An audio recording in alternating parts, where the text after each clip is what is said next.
kadang-kadang song jual sayur kan, terus sayur sayur pakis bah. Jadi sinilah ini Kamu dia kerikat tidak tertuang minandara.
Major Harry Jackson was sent to Borneo in 1946 to find and reward local people who had helped the prisoners.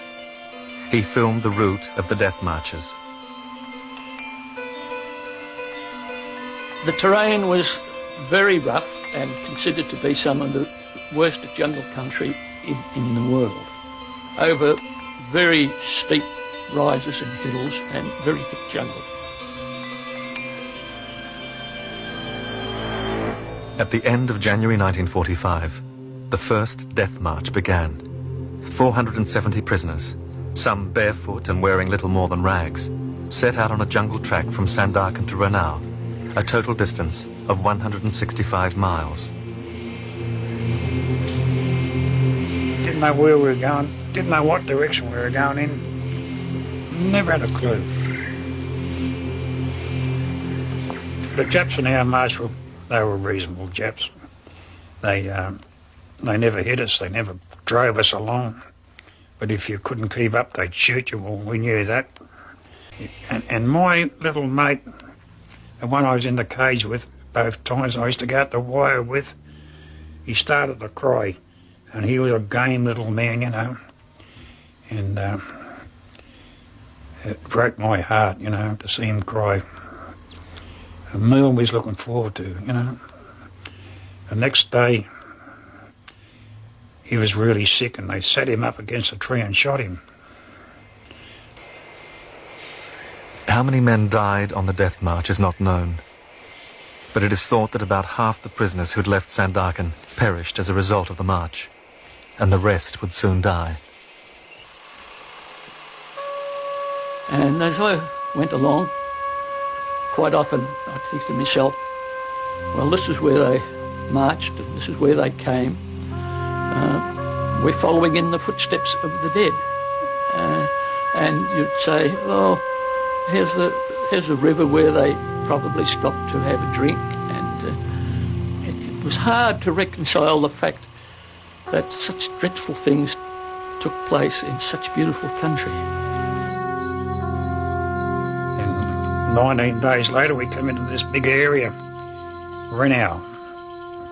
There was natives there and a few shops and gardens and women and children.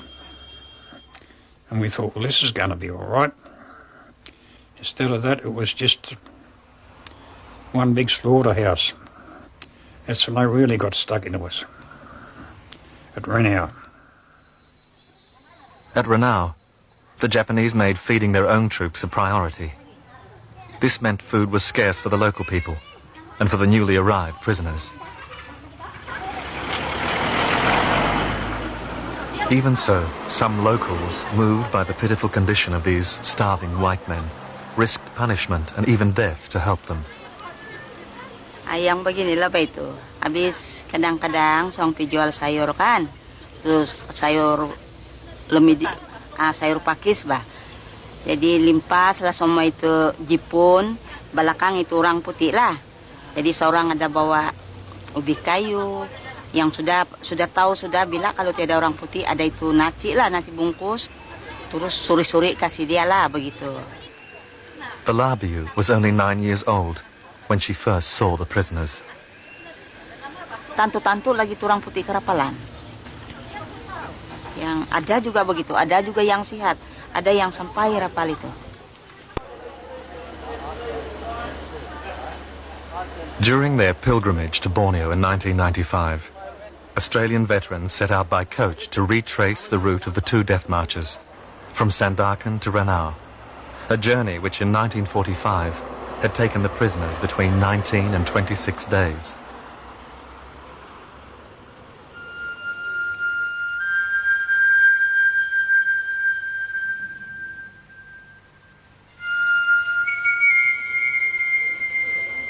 At Ranau, a memorial service held at the site of Gunner Cleary's death in the Ranau camp gives friends, relatives and local people a chance to remember and to pay tribute to those who died, those who survived, and those who tried to help them.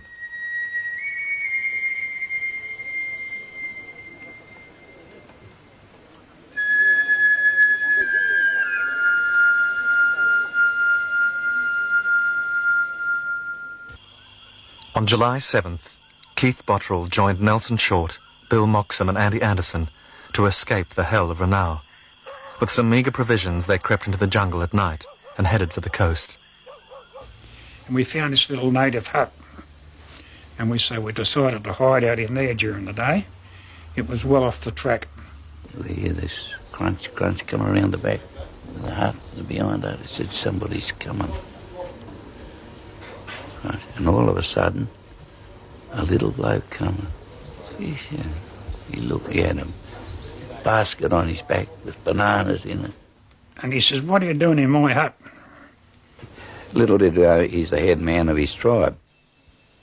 Barriger, seen here with Harry Jackson, took care of the four escapees, building them a shelter and bringing them food every day. Despite the danger of discovery, others from Barriger's village also helped.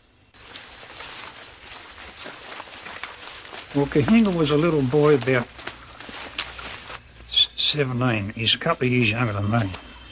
Because I was only 20 now, I turned 21 now, up there in that little hut. And our Kahinga knew where we were. And he used to bring us fruit. Nearly every day Kahinga would come and see us.